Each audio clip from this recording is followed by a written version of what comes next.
Buenas tardes, todos, todas los que nos acompañan aquí, todos.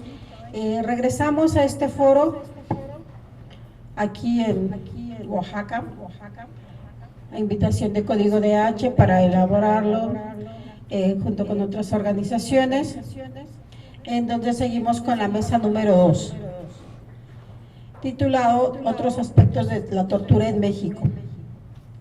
Ya hace un momento se ha hablado de tortura, de los diferentes espacios torturantes en México. Tenemos un primer tema que dice nuevos ámbitos de la tortura. Yo más bien, bueno, está ahí en el título, ¿verdad? Pero creo que más bien todos estos ámbitos han existido durante mucho tiempo en todos los lugares de México, solamente que apenas se empiezan a reconocer. Hace un momento lo mencionaba, ¿no? Una mujer violentada a veces es muy difícil que lo reconozca, a veces por la situación en la que uno está, o la situación familiar, o el qué dirán incluso, puede reconocer que es violentada. Entonces, muchos de estos lugares, como ahorita vamos a ver, en los lugares de adicción, los anexos, siempre han torturado, pero muchas veces nosotros mismos decimos, pues es que están ahí porque algo se lo merece, ¿no? Es un como castigo. Incluso el Estado, la tortura, muchas veces es castigo, un ejemplo para disolver movimientos sociales. En la lucha del crimen contra el crimen organizado fue una fabricación de culpables. Y entonces, incluso por eso la tortura sufre esta estigmatización, ¿no? Fue torturado, pues algo debe haber estado haciendo, o se lo merecía. Y eso viene a estos espacios, el informe que realizó Código junto con otras organizaciones, a los centros de atención de adicciones en Oaxaca. Muchas veces nosotros o nosotras mismas, las familias, llevamos a las personas a esos lugares, con el fin de que sean curados, de que sean sanados sin saber a lo que los estamos nosotros mismos, nosotras mismas como sociedad enfrentando. No sabemos lo que pasa de puertas para adentro, cómo son tratados y de qué métodos se valen para sanarlos. Ya lo decía Sara hace un momento, la tortura en México, y lo dijo en palabras de Juan Méndez, es sistematizada y generalizada. Desde el sur hasta el norte, todo nuestro México querido, pues no hay excepciones de que a algún lado diga no hay tortura, más bien en muchas ocasiones, como dije ya hace un momento, no se reconoce. Creemos que por decreto ya no existe, en algún momento, ya lo decían también hace un rato, se dijo en México no se tortura o ya no hay tortura. Creemos que porque está escrito o porque México firme convenios internacionales, realmente ya no hay tortura, y eso no es cierto. Simplemente muchas veces no se denuncia, y cuando se denuncia no procede, como ya también lo mencionaron anteriormente.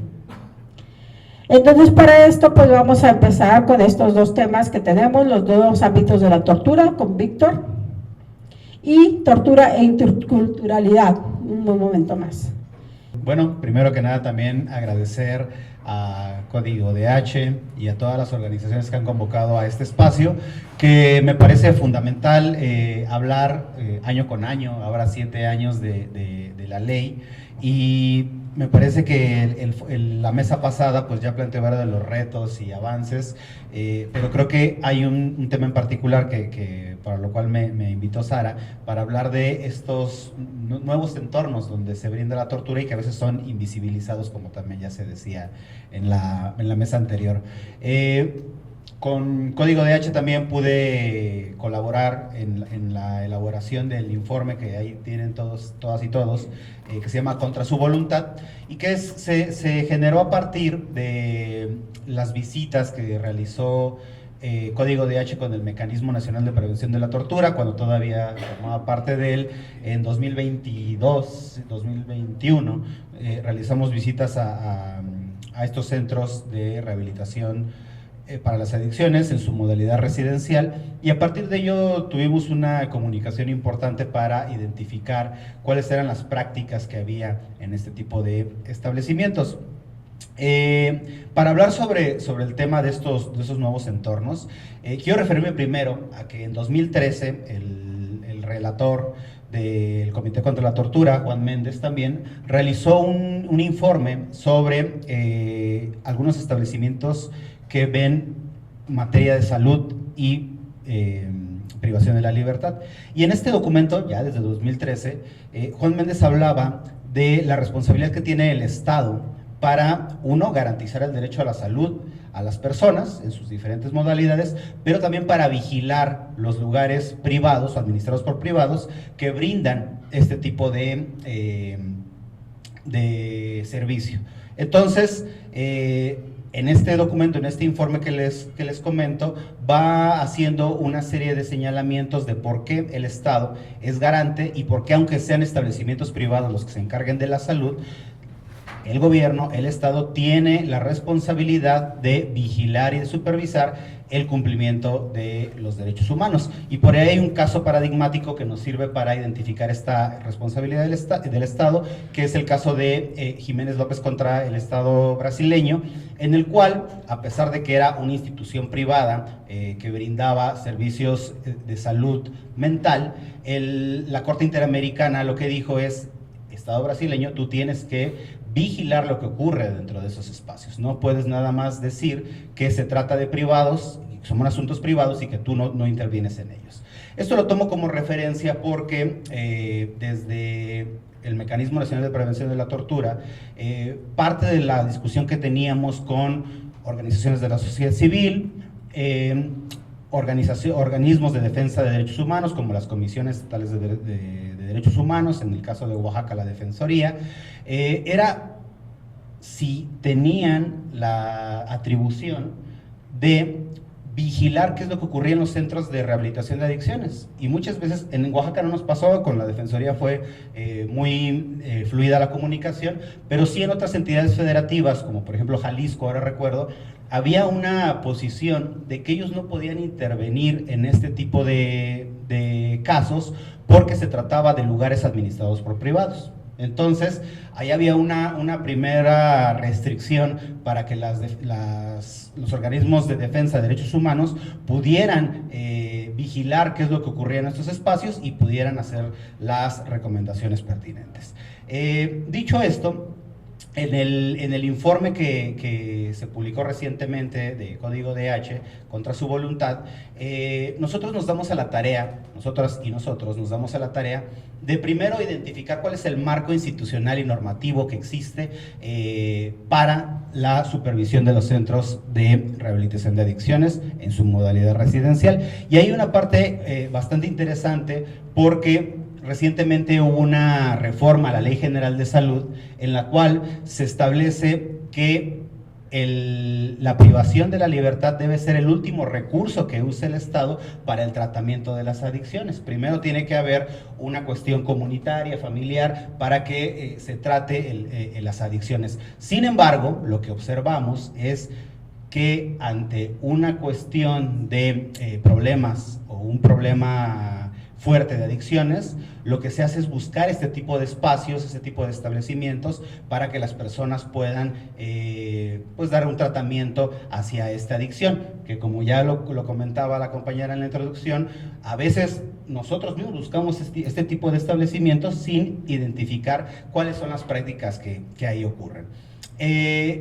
Realicemos, como les decía, este análisis tanto institucional como normativo del tratamiento de las adicciones, tanto a nivel federal como en el estado de Oaxaca. Entonces, a partir de ello detectamos, por ejemplo en Oaxaca, que primero hay una falta de coordinación interinstitucional. O sea, si bien existe la CONASAMA a nivel nacional y delegaciones en las diferentes entidades federativas, lo que encontramos es que hay muy poca comunicación y coordinación de la CONASAMA con las autoridades locales. La Secretaría de Salud del Estado de Oaxaca, si bien tiene un área específico para la supervisión de las adicciones, encontramos todavía, cuando hicimos el informe, que no se realizaban las supervisiones. Cuando se presentó también, platicamos con la responsable de esta área de la Secretaría de Salud y nos comentó que estaban iniciando apenas algunas supervisiones para identificar qué es lo que ocurría ahí. Otro dato que les doy importante, no se tiene un registro, no se tiene información de cuántos centros de tratamiento de adicciones existen y operan en el estado de Oaxaca. No sabemos cuántos establecimientos hay, cuántos tienen un acta constitutiva, cuántos están operando bajo las normas o criterios que establece ahora la CONASAMA. No lo sabemos. Todavía más, la CONASAMA, antes la CONADIC, tenía un registro de los centros que están reconocidos para el tratamiento de las adicciones, los que no forman parte del Estado, es decir, los establecimientos privados. Solamente hay uno que está registrado en el Estado de Oaxaca, imagínense, ¿no? El Estado, del tamaño de esta entidad federativa, la cantidad de municipios con los que cuenta, y solamente tiene un centro reconocido. Entonces, eso ya nos habla un poco de qué se está haciendo para identificar la problemática de tortura y malos tratos en esta entidad federativa. Nosotros, a petición de Código DH, cuando formaba parte del mecanismo, vinimos porque hubo la muerte de una persona en un centro de tratamiento de adicciones. Lo visitamos, identificamos que había múltiples carencias en el centro y a partir de eso decidimos hacer más visitas a diferentes centros. No están reconocidos, no sabemos dónde están, pero a partir de la comunicación que tuvimos con sociedad civil, identificamos algunos de esos espacios para ver qué ocurría ahí. Entonces, en 2021 decidimos realizar una visita inicial a 12 establecimientos. De estos, como era una etapa todavía muy cercana al COVID, o que todavía estábamos en la pandemia, solamente pudimos visitar 9 centros. Algunos nos dijeron que por la pandemia habían cerrados, pero hubo uno al menos que se nos negó contundentemente el ingreso, siendo que el Mecanismo Nacional de Prevención de la Tortura tiene la facultad de ingresar a todos los lugares de privación de la libertad. Y aquí hago un paréntesis porque, ahora que hablábamos de la ley, hay que recordar que un lugar de privación de la libertad, de acuerdo a lo que establece el artículo 5 de la ley, son aquellos lugares en donde hay una restricción a la movilidad, a la libre deambulación de las personas, pero no solamente los lugares en control de las autoridades a nivel federal, estatal o municipal, sino también aquellos administrados por privados, pero que tengan tácitamente o formalmente algún tipo de convenio con las autoridades para operar. Entonces, ya desde la propia definición de lo que es un lugar de privación de la libertad, los establecimientos residenciales para el tratamiento de las adicciones pueden ser considerados un lugar de privación de la libertad. Entonces, esto es bastante interesante e importante que lo identifiquemos, porque si no parece que estamos hablando de un lugar privado en el cual ocurren cosas pero que no nos podemos meter, o que las autoridades no pueden hacer nada porque es de privados entre privados, y la realidad es que no. El tema de las adicciones, al ser un problema o un tema de salud pública, y el Estado es el garante del derecho a la salud de las personas, entonces tiene responsabilidad, y como ya lo había citado, el caso Jiménez López nos da contra el Estado brasileño una panorámica bastante interesante sobre este tema. Bueno, les cuento rapidísimo para no alargarme más en la presentación, cuáles fueron los resultados de estas visitas que tuvimos a estos establecimientos de los lugares de privación de la libertad. Pero perdón, antes, Código DH en este documento trató de hacer un repaso, un recuento, una revisión de cuántos establecimientos existen. Hicieron un barrido en redes sociales, hicieron un barrido en páginas de internet, y ubicaron que en el estado hay 60 establecimientos. 60 establecimientos fueron localizados principalmente en Facebook. ¿no? Entonces, ahí se detectaron al menos estos 60 mismos que pues no aparecen en registros oficiales.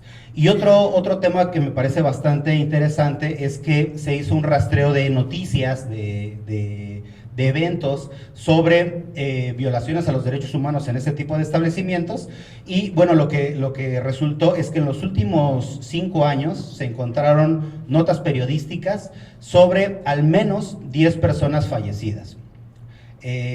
Además, 2 reportes de rescate, uno de 110 personas en 2019 y otro de 11 personas en 2023 que fueron sacadas de estos denominados anexos, ¿no? Entonces, creo que esto también nos habla un poco de lo que ocurre dentro de estos lugares. Ahora sí, cuando hablamos de lo que encontramos en estos 9 lugares que nosotros visitamos, nosotros y nosotras visitamos, pues detectamos en principio que había muy malas condiciones para la operación. Había hacinamiento por un lado, malas condiciones de higiene, en muchos de los establecimientos la comida no era adecuada, dormían en cuartos muy pequeños, los establecimientos que visitamos en realidad eran casas habilitadas para fungir como anexos. En la parte normativa no tenían acta constitutiva, o la acta constitutiva tenía un nombre y el rótulo del centro que visitamos tenía otro totalmente distinto. Encontrábamos que hay una movilidad muy importante en este tipo de establecimientos, es decir, que los clausuran por alguna razón, ya sea normativa o por algún tipo de delito, pero al día siguiente, o a la semana siguiente, o al mes siguiente, están en la siguiente calle, ¿no? Están en la otra calle de nuevo operando. Entonces, este tipo de establecimientos funcionan un poco así, también por eso es difícil ubicarlos y tener el registro. En cuestiones del tratamiento que encontramos en estos establecimientos, la norma oficial establece 3 tipos de tratamiento, ¿no? El profesional, el mixto y el de ayuda mutua. El profesional tiene que haber un médico responsable de dar el tratamiento a las personas. El de ayuda mutua es el de personas que fueron ex adictas, que tuvieron un paso por el tema de las adicciones, pero que ahora ayudan a otras personas con pláticas y con motivación a el tratamiento de las adicciones, y el mixto es el que combina estos dos tratamientos. Sin embargo, de acuerdo a la NOM, el tratamiento de ayuda mutua no puede ser residencial y no les puede dar un tratamiento especializado. Ahí no pueden estar las personas en contra de su voluntad durmiendo en este tipo de establecimientos. Sin embargo, la mayoría de los lugares que nosotros hemos identificado operan bajo el modelo de ayuda mutua, pero no tienen ningún tipo de especialización en el tratamiento.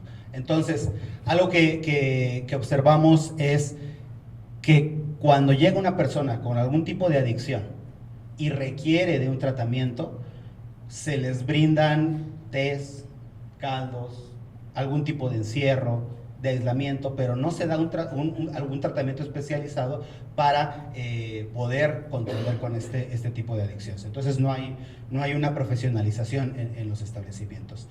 Y respecto a la forma en cómo se dan los tratos al interior, observamos que muchas de las personas a las que entrevistamos nos comentaron que primero el tratamiento tiene un fundamento cristocéntrico, es decir, muchas de las formas que se trata la adicción es a través de la palabra de Dios, a través del estudio de la Biblia. Por otro lado, identificamos que para garantizar el buen comportamiento al interior de estos establecimientos, por un lado está el aislamiento prolongado de las personas, es decir, los mantienen en un cuarto separados, muchas veces encadenados en el cuarto, para que no salgan y no tengan ningún tipo de contacto. Tampoco hay en los primeros 3 meses la posibilidad de tener contacto con sus familias, les prohíben ese contacto para que, eso es parte del tratamiento. Y además detectamos múltiples formas de tortura, entre ellas la privación sensorial, ¿no? Muchas veces no hay posibilidad de detectar si es día o noche, los privan del sueño, hay posiciones forzadas, encontramos ahí una práctica muy común que era la vista al horizonte, que es mantenerlos en una posición con los boca abajo y con las manos así, para que estén ahí prolongadamente.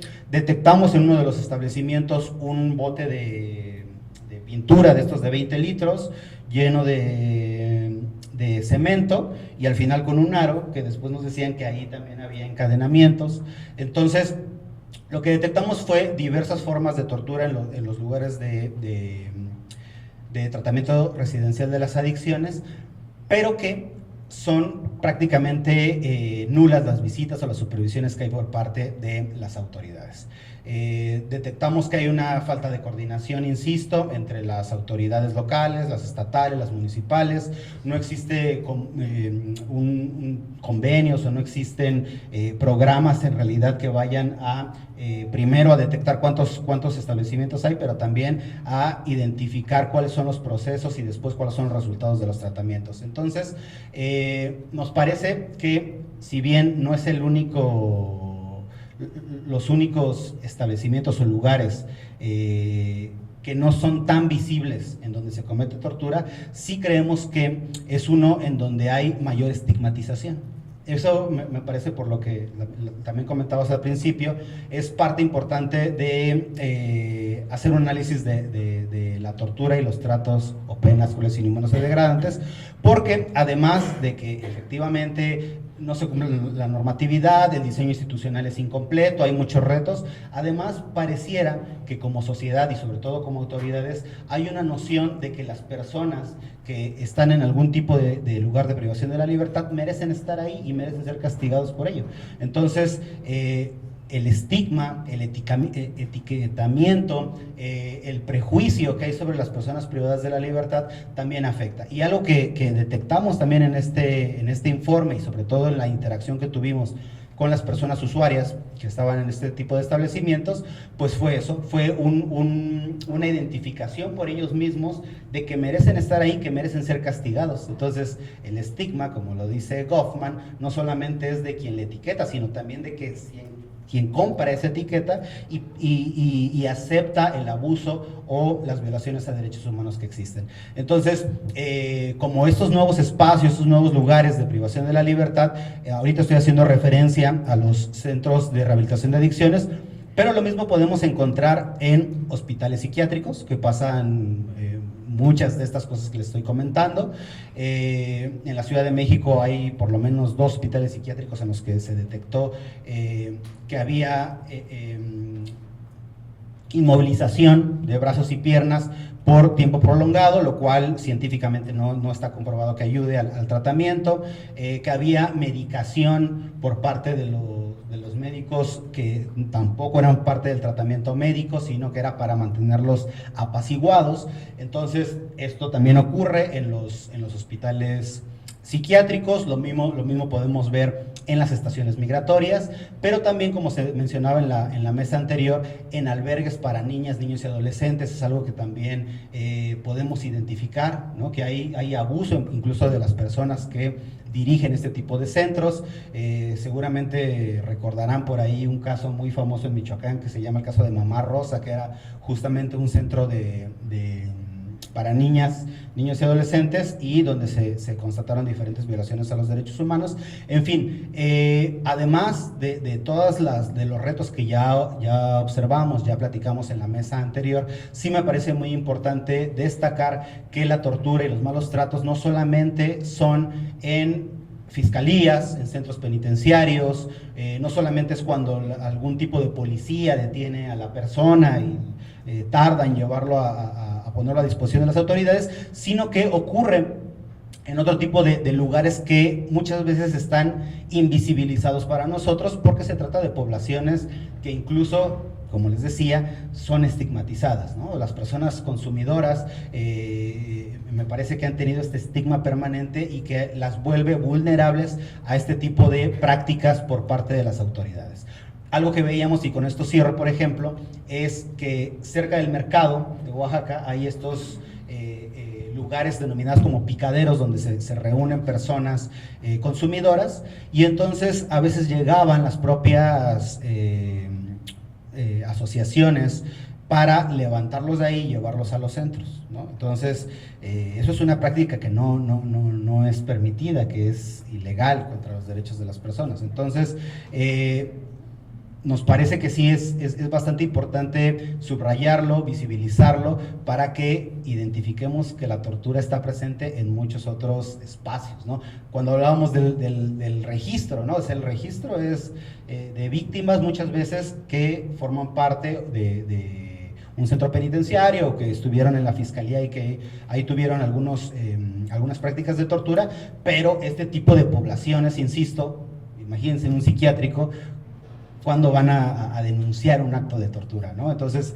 es prácticamente imposible, y lo veíamos en la gráfica que nos platicaba la compañera, en donde venía que las autoridades que están acusadas de tortura, pues es Guardia Nacional, las policías, la Fiscalía, hasta el Instituto Nacional de Migración, pero la Secretaría de Salud, por ejemplo, no está, ¿no? Entonces, creemos y estamos convencidas de que visibilizar este tipo de espacios, visibilizar este tipo de prácticas en lugares no comunes o que no nos imaginamos, es parte fundamental de abordar este problema que tiene que ser mencionado, y contrario a lo que se ha dicho oficialmente, la tortura persiste, ¿no? Y ahí está. Muchas gracias. Yo nada más agregaría aquí, quitar también la normalización a este tipo de casos. Porque, por ejemplo, ahorita decía, las personas que levantan en el mercado, ¿cuántas personas alzan la voz por esa persona que se están llevando? Pues nadie, porque se lo merece, es un vicioso, viciosa que está ahí, ella o él se lo buscó. Entonces, como sociedad también es esto, quitar la normalización de nuestras mentes, de nuestras vidas, y tal vez con un granito de arena que cada uno de nosotros hagamos, podemos replicarlo afuera y podemos hacer un poco más. Porque viene como, o sea, decía ahorita, entre particulares, sí, pero ¿quién es el jefe, el que da los permisos, el que da todo, el que regula todo? Está el Estado. Entonces es como en una familia, ¿no? Es un pleito entre hermanos, una pelea entre hermanos, sí, pero hay una autoridad. Entonces, ¿quién puede regular esto? Pues creo que si vamos desde lo particular hasta lo grande, pues solamente queda en eso, en seguir concientizándonos, en no normalizar estos malos tratos, esta tortura, en ningún ambiente. Lo mencionaba Víctor, los centros de migración, hace como 4 o 5 años también el colectivo hizo un estudio a diferentes centros de migración, y se encontró con eso, de todas estas torturas que menciona Víctor, posiciones forzadas, aislamiento, privación de la sensorial, perdón, todo eso pasa. Y hay algo incluso que creo que no se mencionó, incluso la trata de personas o el abuso sexual a las personas que están recluidas en estos centros. Entonces, pues nada más con eso, y pues como sociedad, pues tenemos que seguir trabajando, ¿no? Y pasamos al segundo tema, que es tortura e interculturalidad, que son palabras que a veces no me salen. Y viene, está por Gerardo Martínez Ortega, que se menciona un poco más hacia los pueblos originarios, hacia las poblaciones indígenas, ver si realmente se respetan sus derechos o cómo son juzgados o juzgadas las personas que necesitan un traductor y a veces ni siquiera tienen esto, o simplemente porque no saben hablar español, pues son declarados culpables sin darles la oportunidad de defenderse, de tener a alguien que les ayude allá. Algunos casos han llegado, pero son los menos. Ya lo mencionaban hace un momento, hay una alta cifra de personas indígenas encarceladas, y a veces simplemente, más bien ni siquiera se probó que fueran culpables o que hubieran cometido algún delito, simplemente no se le entendió o no entendió la pregunta, no supo qué responder porque no entiende el castellano, el español, y ahí están, sin ninguna tal vez esperanza de que en algún momento se les escuche, de que en algún momento puedan explicar su situación. Bueno, les presento a Gerardo Martínez Ortega. Muchas gracias por la invitación, siempre es un gusto estar con ustedes platicando de esos temas y estaba yo como revisando de esto que les voy a estar contando y pues de entrada quisiera, y antes de que se me olvide, quisiera sugerir, voy a estar hablando en términos generales de un caso para que veamos cómo es el procesamiento o son las cuestiones de juzgamiento a una persona indígena, y tiene que ver con un caso específico que la organización está acompañando actualmente y la persona es Marcelino Mejía García, indígena mixteco. Y para eso hay dos documentales que ustedes ya con calma, cuando se cansen o ya no quieran ver Rosa de Guadalupe, pues está un documental que se llama Aquí la Esperanza es Justicia, CPD, y el otro documental se llama Cuando cierro los ojos. Entonces ahí está más a detalle el asunto.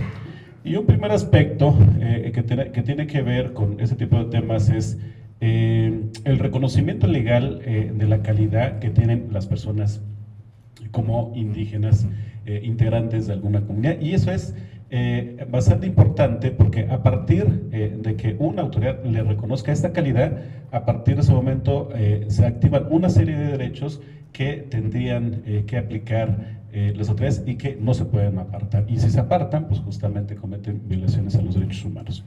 Y de entrada tenemos que una persona, cuando dice que es indígena, y de acuerdo a los parámetros que tenemos, pues las autoridades tienen una gran ventaja si la persona dice que es indígena.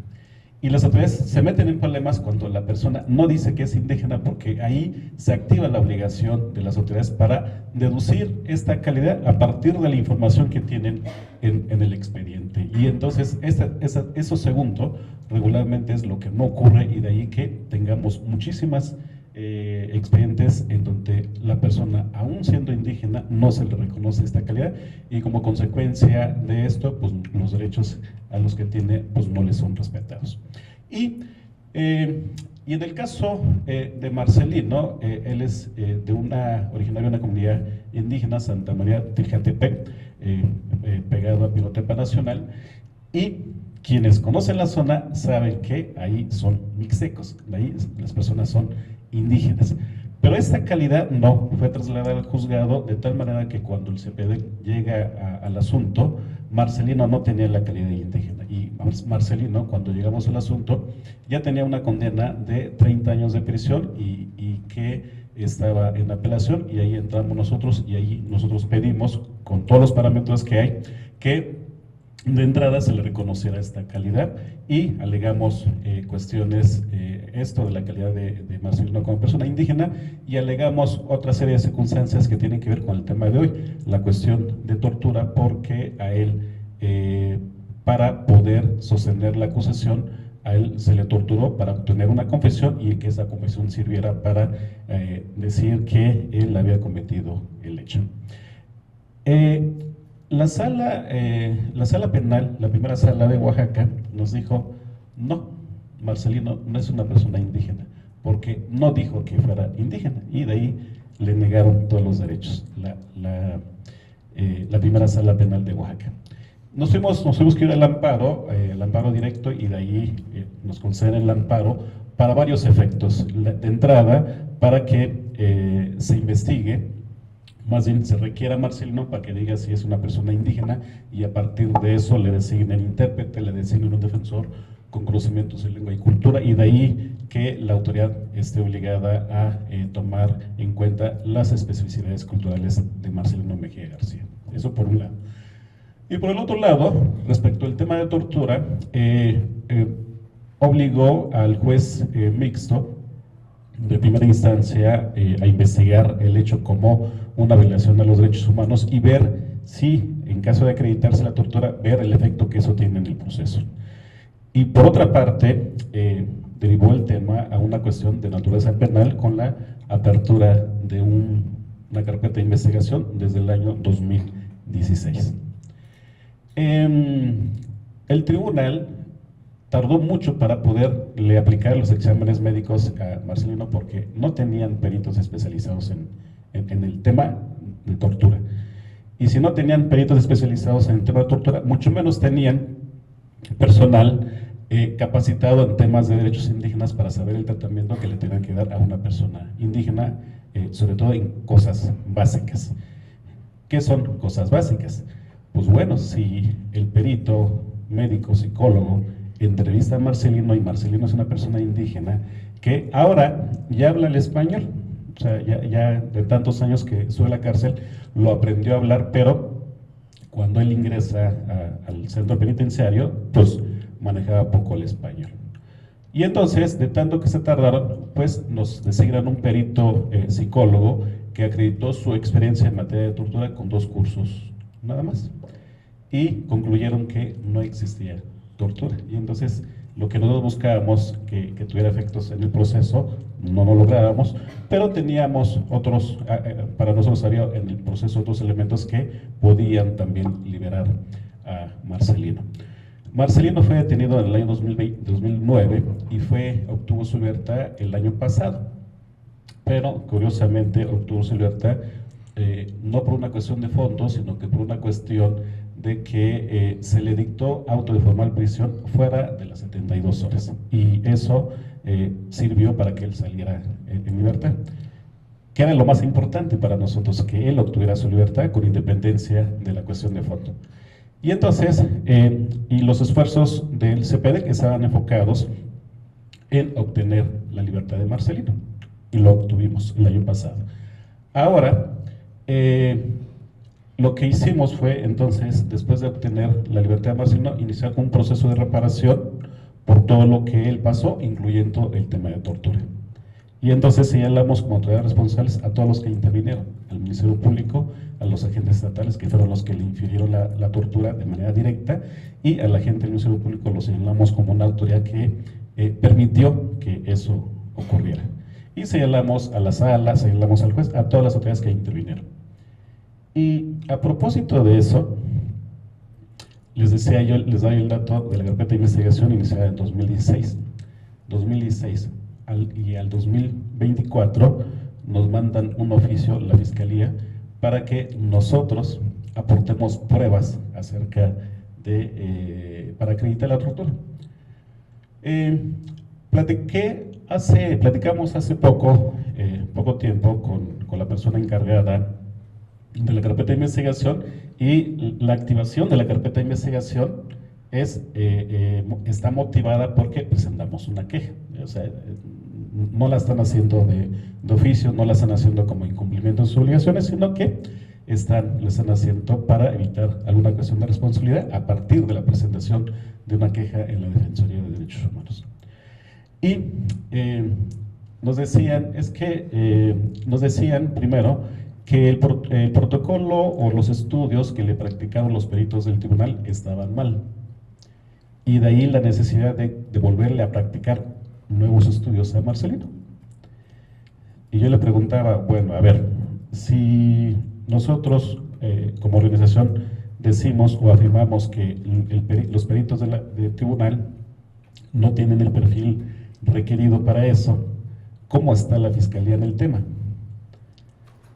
Y ya la gente del Ministerio Público bajó la voz y casi al oído me dijo que estaban igual o peor, pero nos ofrecían eso, ¿no? Nos ofrecían eso. Y luego también nos ofrecían la cuestión del acompañamiento psicológico a Marcelino. Él, desde que obtuvo su libertad, no ha tenido el acompañamiento de ninguna naturaleza, ni cuando estaba privado de su libertad. Ahora no los ofrecen, y bueno, vamos apenas a platicar de este fin al otro con Marcelino para una serie de consideraciones, y sobre todo si él está dispuesto a continuar con este proceso, y si él está dispuesto a realizarse estos estudios que nos están promoviendo y que hace falta para acreditar la existencia del delito. Incluso nos sugirieron la cuestión de los peritos independientes, que vamos a valorarlo en el CPD en función de la respuesta que nos pueda dar Marcelino. Pero, ¿para qué estamos pensando en la cuestión penal de la carpeta de investigación, y que lo habíamos dejado de un lado? Pues porque el asunto procesal de Marcelino sigue en trámite, es decir, su asunto no se ha acabado, está sujeto a que en cualquier momento puedan pedir una orden de aprehensión en su contra y ejecutársela. Y entonces, ¿qué buscamos con la carpeta de investigación? En caso de continuarlo, pues lo que buscamos es que se acredite la tortura y eso trasladarlo al proceso de tal manera que el expediente pueda concluirse o pueda terminarse de fondo, pero bueno, estamos sujetos a la respuesta de Marcelino. ¿Qué ha pasado y a dónde vamos con toda esa cuestión? Pues bueno, se aventó Marcelino más, yo soy malo en matemáticas, pero lo privado en su libertad en 2019, salió en 2023, y entonces lo que estábamos buscando es una cuestión de reparación integral del daño para él, a través de, activamos un primer mecanismo, y vamos a esperar qué va a pasar, porque uno de los aspectos también que envuelven a personas indígenas en ese tipo de cuestiones es de que tenemos nosotros otras formas de reparación que no necesariamente son las psicológicas, pues. Por ejemplo, nosotros, en mi comunidad triqui, cuando nos asustamos, hay la creencia de que el lugar donde me asusté, ahí se quedó parte de mí, y entonces ese ser que se quedó con parte de mí, le tengo que hacer toda una ceremonia para pedirle de favor que me regrese ese algo que se quedó para que yo pueda estar completo. Y entonces, eso seguramente no lo hemos platicado con Marcelino, pero son una serie de cuestiones que si las autoridades toman en cuenta ese contexto de donde provienen las personas indígenas, pueden decir o pueden establecer una serie de reparaciones distintas de las tradicionales. Y entonces, este asunto nos permite como visualizar, es un perfecto caso que nos permite decir que ese es el tratamiento que reciben las personas indígenas en procesos de esta naturaleza. Y por eso es de que nosotros en el CPDEC y en un documento que se va a publicar despuesito, hacemos una serie de recomendaciones, y dentro de las que estamos haciendo en el tema concreto de tortura tiene que ver con cómo los peritos pueden realizar de una manera mucho mejor y efectiva su trabajo. Y parte de esas recomendaciones tiene que ver con que si estamos ante personas indígenas y es un perito que no es de la comunidad, necesariamente tendría que estar presente un intérprete para que auxilie al perito en este puente de comunicación que se hace necesario con personas indígenas.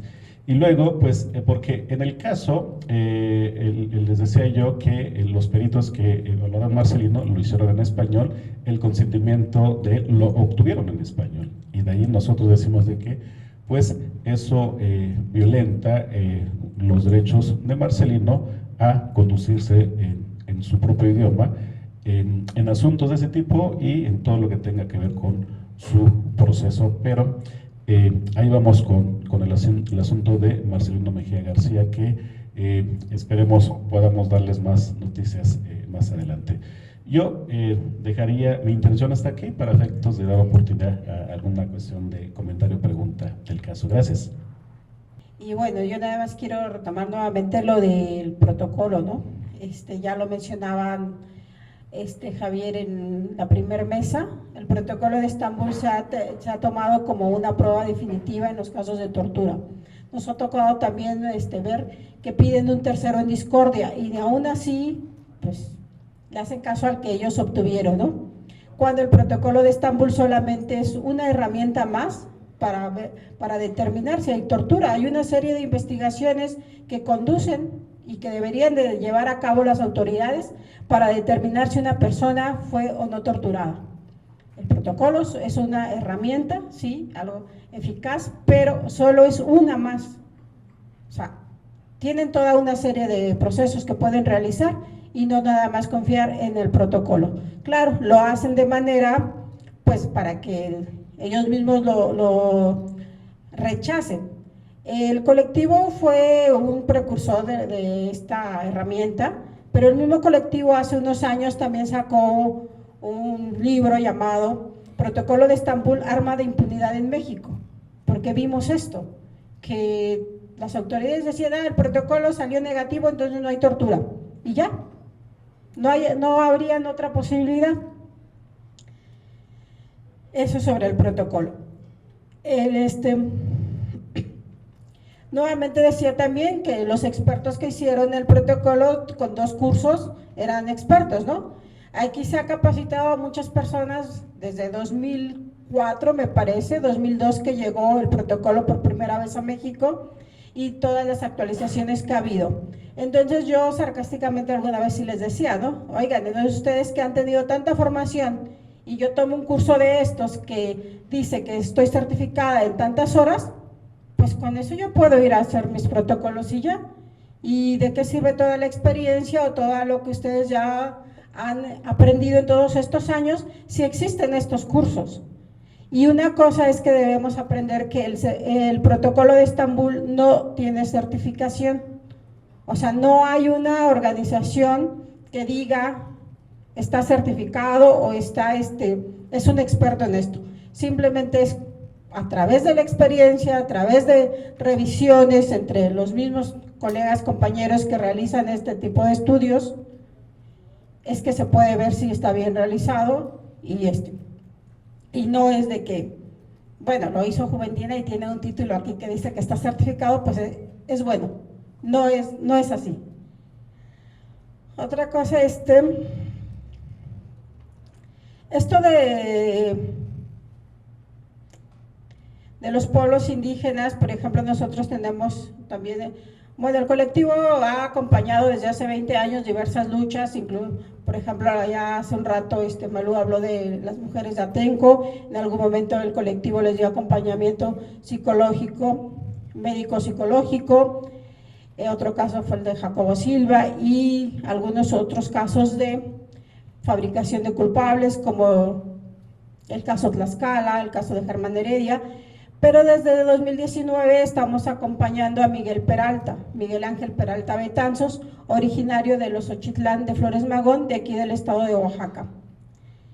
Miguel Peralta es indígena mazateco, que en 2014 fue acusado de un homicidio, de haber participado en golpear, lastimar a una mujer, y desde entonces ha sido perseguido. Se le dictó de sentencia de 50 años, la cual en 2019 fue revocada, el mismo tribunal ya no, bueno, lo declaró inocente en 2019 y desde ahí el colectivo le dio acompañamiento médico y psicológico a él y a otros integrantes que lo acompañan. A partir de 2022, que nuevamente le dan la sentencia de 50 años, es que el colectivo, el CCETI, lo está acompañando de una forma más conjunta en algunas acciones que se están llevando a cabo, acompañando a los abogados, abogadas que llevan el caso, que son los otros abogados y últimamente Araceli Olivos, que que se llevó el caso de la Suprema Corte de Justicia después de que el colegiado dictaminó que se regresara a los inicios porque no había habido careos. Entonces obviamente pues no va a haber careos porque entonces a Miguel lo van a meter preso nuevamente. Entonces se llevó a la Suprema Corte, ayer ya estuvo una sentencia de la Suprema Corte, revocó la sentencia del colegiado, pero no nos dice por qué ni qué va a pasar, ¿no? Entonces estamos en espera de eso. Lo que se exigía con este amparo ante la Suprema Corte es de que sea juzgado con la interculturalidad, que ya mencionaron varias veces aquí, el contexto político y social que se vivía en la comunidad en ese momento y que se le reconozcan pues sus derechos de persona indígena, que se le juzgue bueno, más bien ni que se le juzgue, más bien que se le dé su libertad completa porque él es inocente, él no estuvo en ese momento en el lugar de los hechos.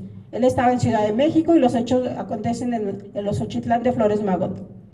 Sin embargo, es acusado por más de 30 testigos, que cada uno dice casi lo mismo, casi es todo lo mismo las declaraciones, y está acusado de esa manera. Entonces tenemos unas palabras de algunas personas, queremos traerlo aquí ahorita que estamos en Oaxaca, para que pues por ahí también haga un poco de conciencia en las personas de por acá. Creo que hay de dependencias por aquí, que por ahí vean que pues es un caso de aquí, ¿no? Y que necesitamos que entre más empatía haya, entre más organizaciones se sumen, pues podamos en algún momento regresar a Miguel a su comunidad, no a sanar la herida que ya está, porque como decíamos hace un rato, la tortura no es algo que sane de un momento a otro, pero sí a tratar de reestructurar el tejido social y comunitario, porque el castigar a Miguel, el perseguir a Miguel y a sus otros compañeros, no es solo contra ellos, es contra las familias, es contra toda la comunidad. El que Miguel no pueda pisar su pueblo, pues él está, quién sabe dónde, ya lo dice por ahí una canción, ¿no? Desahuciados son los que tienen que abandonar su lugar, y él está así, y su familia también, y la comunidad, porque bueno, los que somos de pueblos pequeños sabemos que casi todo el pueblo es nuestra familia, ¿no?